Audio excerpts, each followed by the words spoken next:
세상에요. 어쩌다 우리 사회가 이렇게 됐어요. 이제는 아파트에 엘리베이터 타는 것도 진짜 뒤를 쳐다봐야 되는 지경입니다. 김유진 아나운서. 네, 지난주 토요일에 경기도 양주시 옥정 신도시의 한 아파트에서 벌어진 일입니다.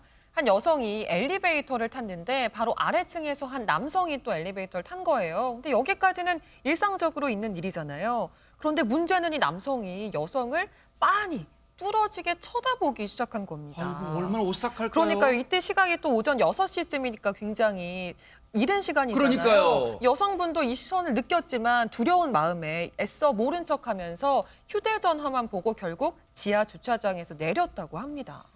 저도 사실 이른 새벽에 출근을 해봐서 이 행동에 조심하는데요. 여성분이 앞에 가면요. 거리를 두고 갑니다.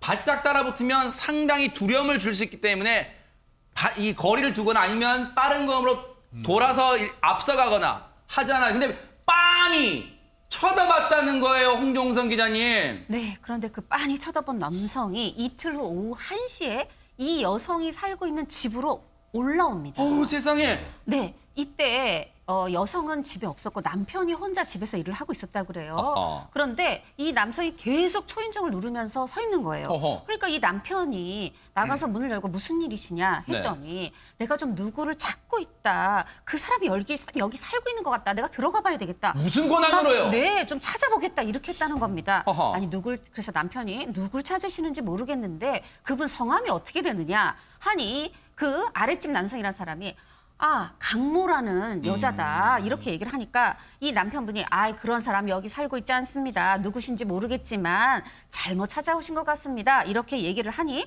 이 남자분 나 아래층 사는 사람이에요. 그 여자 꼭 찾아야 된다. 이 한참 소송이다가 내려갔다 그래요. 이걸 물론 남편분이 남성이라고 그래서 이걸 불행 중 다행으로 여길 수는 없어요. 남편분이 문을 열었는데 이런 상황이 무서웠겠지만 이 여성분이 그래도 혼자 있지 않은 상황이었던 건 그나마 다행이다 싶습니다. 아하. 혹시 저 아래층에 사는 남성이요. 자신이 아는 여성과 그 윗집에 사는 해당 여성, 그 여성분을 혹시 착각한 거 아니에요? 손정혜 변호사님? 이 아랫집 남자 이틀 지나서 다시 이 집을 또 찾아왔습니다. 시간도 새벽에 6시 30분, 자는 시간이죠. 왜 이런데요, 진짜? 심지어는 양손에 흉기가 들려 있었다라고 세상에! 하는데요. 윗집을 찾아가서 배를 막 누릅니다. 그리고 현관문을 발로 막 차죠. 자다가도 깨서 일어날 수밖에 없는 상황을 만든 건데요. 흉기를 휘두르면서 난동행위를 이어갔다라고 하고요. 나아가서는 협박성 바람도 서슴지 않았다고 합니다. 이 해당 집에는 피해자 부부와 딸이 거주한 것으로 알려지고 있는데 본인이 아는 사람들도 아니었습니다. 이야, 아마 지금 저 화면이 김복준 의원님, 그게 우리 보통 집어면 인터폰 화면이 이제 보이잖아요. 아마 그 화면을 지금 찍으신 것 같아요. 지금 피해자분께서. 예, 피해자분이 올린 사진이 맞습니다. 아하. 맞는데요. 저 남성은 일단 아마 이게 일이 벌어진 게 새벽 6시, 06시 30분경인 것 같고요. 그러니까 바로 신고했겠죠. 그 신고해서 경찰이 현장에 도착해가지고 또 한 대치가 좀 한 5분에서 10분 정도 있었던 것 같아요. 세상에. 흉기 들고 있으니까요. 아이고. 그러다가 이제 결국 경찰이 체포해서 연행했는데 네. 연행하고 이제 아마 그 오전 시간을 다 보내고 오후 1시경 정도 돼가지고 이 사람을 지금 풀어줬거든요. 석방을 했거든요. 어허. 네, 그래서 이제 뭐 여러 가지 얘기가 나오는데 뭐 추후에 또 설명드리겠습니다. 아니, 흉기 들고 새벽 시간에 와서 문을 발로 차고 난동 부렸는데 홍종성 기자는 6시간 만에 풀어준다니 이게 말이 됩니까? 네, 그래서 이 피해 부부 중에 남편분이 SNS에 호소 글을 올리게 됩니다. 뭐라고 올렸냐면 제목이 살고 싶습니다요. 뭐냐 하면 생각해보세요. 지금 흉기를 들고 우리 집을 왔었어요. 이게 멀리 사는 사람들 아니고 아래층에 살고 그러네요. 있는데 세상에. 이 정신 이상, 심신미약으로 6시간 만에 경찰이 풀려났다는 거예요. 그런데 왜 이렇게 됩니까? 얘기를 했더니 그러니까 이 남편분 입장에서는 이런 거예요. 아니 정말 살인 사건이라도 나야 법이 움직이는 거냐. 너무 무섭다라는 거죠. 어디 지금 학교도 가야 되고 아이가 본인 회사도 가야 되는데 말이죠. 그래서 이렇게 얘기합니다.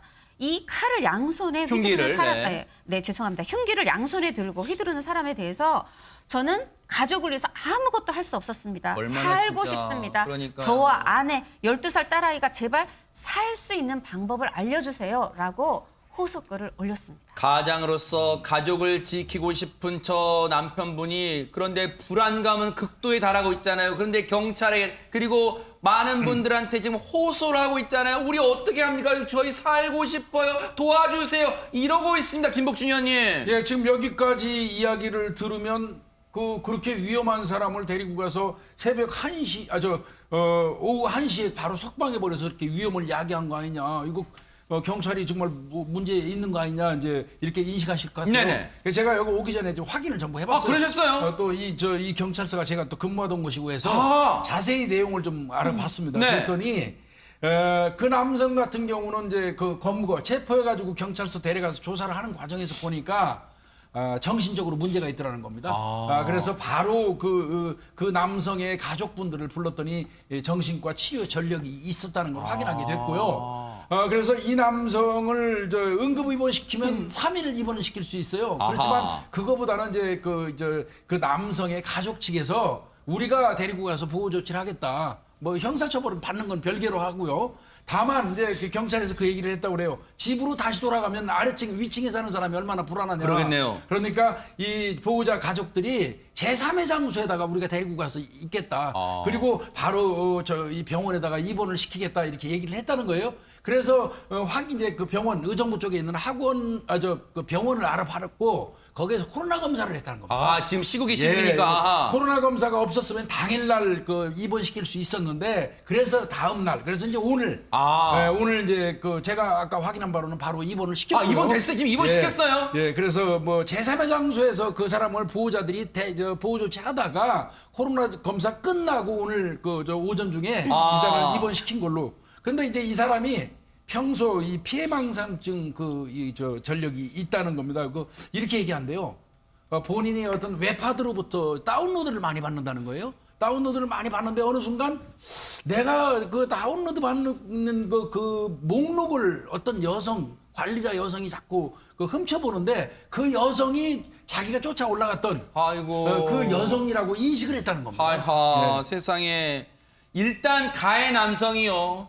정신병원에 오늘 입원은 됐답니다, 지금. 그래서 일단 한숨은 돌렸지만 그래도 김유진 아나운서 피해자분들은 불안에 여전히 떨고 있을 것 같습니다. 맞습니다. 피해 부부의 남편은요, 병원에 얼마나 입원을 시킬 수 있는지가 문제다라고 지적을 했는데요.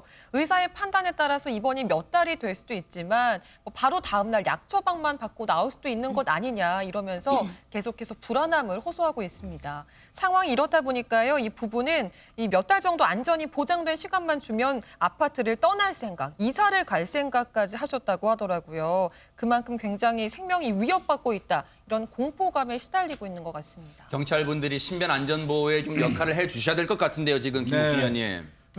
당일날 그 보호자들이 제3의 장소에다 그 사람 보호 조치 하는 동안에도 네. 피해자 측에서 불안해할까봐 그렇죠.